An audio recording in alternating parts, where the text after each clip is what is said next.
Hi guys, मैं lottery Singh. आज इस वीडियो के अंदर मैं आपसे जर्मनी फैमिली यूनिट के पूरे प्रोसेस के बारे में बात करूंगा कि कैसे अपॉइंटमेंट लेती है और क्या हमारा जो लास्ट में वीज़ा कैसे आता है। वीडियो बड़ी इंपॉर्टेंट है क्योंकि जर्मनी फैमिली यूनिट की कैटेगरी की जो मैंने देखा है कि वीडियोस बहुत कम कंसल्टेंट है इसको प्रमोट करते हैं और बहुत कम कंसल्टेंट को नॉलेज है।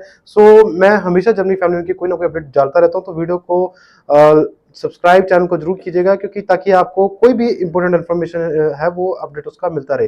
फर्स्ट ऑफ ऑल मैं बताता हूँ कि जब भी हमने जर्मनी फैमिली यूनिट के अंदर अप्लाई करना है तो अपॉइंटमेंट सबसे इंपॉर्टेंट रोल प्ले करता है। अपॉइंटमेंट क्योंकि जर्मनी की जो फैमिली यूनिट की अपॉइंटमेंट्स है उसके अंदर बड़ा लंबा वेटिंग प्रोसेस टाइम लगता है इसके अंदर। बहुत सारे पर्सन को अगर अपॉइंटमेंट मिल भी जाती है तो उन्हें ये नहीं पता कि हमें कौन सी कैटेगरी सेलेक्ट करनी है। जब भी वो एम्बेसी के अंदर जाते हैं तो उसके उस टाइम पे जो वहां पे उन्हें पता लगता है कि हमें जो गलत कैटेगरी चूज कर लिया है क्योंकि उनके कंसल्टेंट को सही नॉलेज नहीं होती। बिकॉज ऑफ दैट कि अगर कोई पर्सन जर्मन सिटीजन है, जर्मन का ब्लू कार्ड होल्डर है या उसके पास स्टूडेंट वीजा पे है, तो सबके लिए अलग अलग कैटेगरी सब कैटेगरी डिवाइड है। तो कोशिश करें कि जो आपकी कैटेगरी है आपने उसके अंदर ही जर्मन फैमिली के अंदर वीजा अप्लाई करना है।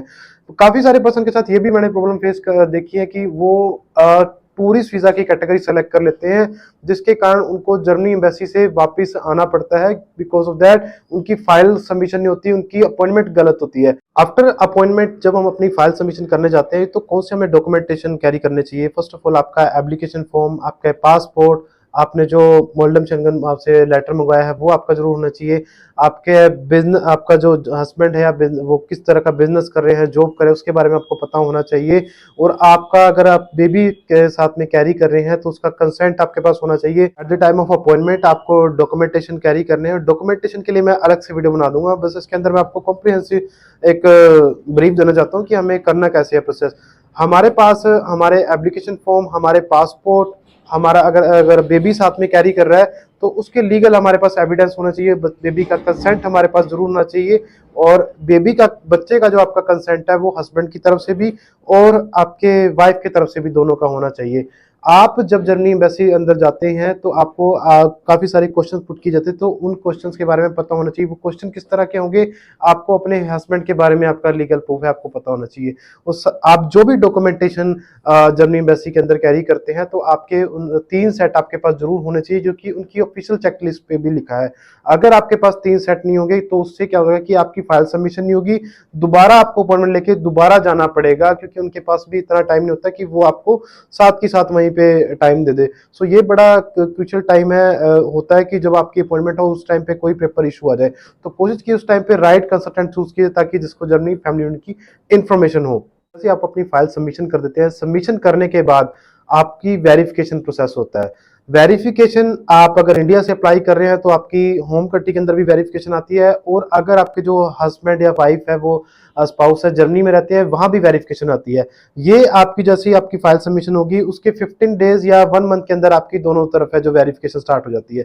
वेरिफिकेशन का पार्ट के अंदर क्या रहता है कि आपको अपने हस्बैंड के बारे में पता होना चाहिए, आपके हस्बैंड को आपके बारे में पता होना चाहिए, आपको मैरिज डेट्स के बारे में, एनिवर्सरी के बारे में जरूर पता होना चाहिए कि बहुत से हस्बैंड है उनको अपनी मैरिज एनिवर्सरी डेट याद नहीं होती, लेकिन वाइफ को मोस्टली केसेस के अंदर देखा है कि उनको याद होती है। तो इस तरह के क्रॉस क्वेश्चनिंग आपसे पूछे जाते हैं, खासकर जो इंडिया के अंदर स्पाउस है उनके अगर घर विजिट करते हैं तो उनका अगर उनकी मदर से कई बार क्रॉस क्वेश्चनिंग पूछी जा रही है या उनके बच्चों से क्वेश्चन पूछे जा रहे हैं तो कोशिश करें कि आप उनको बता दें अपने जो फैमिली मेंबर्स को, ताकि किसी भी पर्सन की फैमिली मेंबर्स में से स्टेटमेंट चेंज ना हो।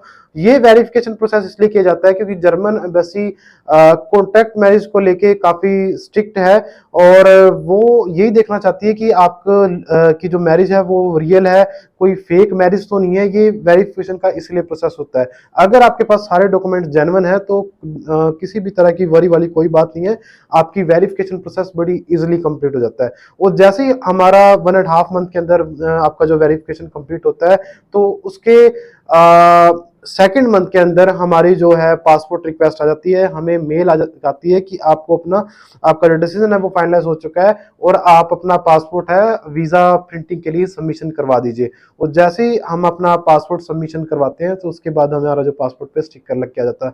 ये तो था इस वीडियो के अंदर मैंने एक ओवरव्यू बताया था कि हमारा जो जर्मनी फैमिली का प्रोसेस कैसे स्टार्ट होता है। अगर आपको जर्मनी फैमिली के अंदर डॉक्यूमेंटेशन के बारे में जानना है, जर्मनी फैमिली की रिक्वायरमेंट्स के अंदर जानना है, जर्मनी फैमिली के ब्लॉक्ड अकाउंट के बारे में जानना है, तो मुझे कमेंट बॉक्स में टाइप कीजिए या हमें कॉल भी कर सकते हैं, ताकि हम आपकी हर तरह से जर्मनी फैमिली यूनिट कैटेगरी के लिए अंदर हेल्प कर सकें। किसी भी तरह की कोई भी इन्फॉर्मेशन है, आप कॉल कीजिए 72 810 72 820 पे। Thank you so much.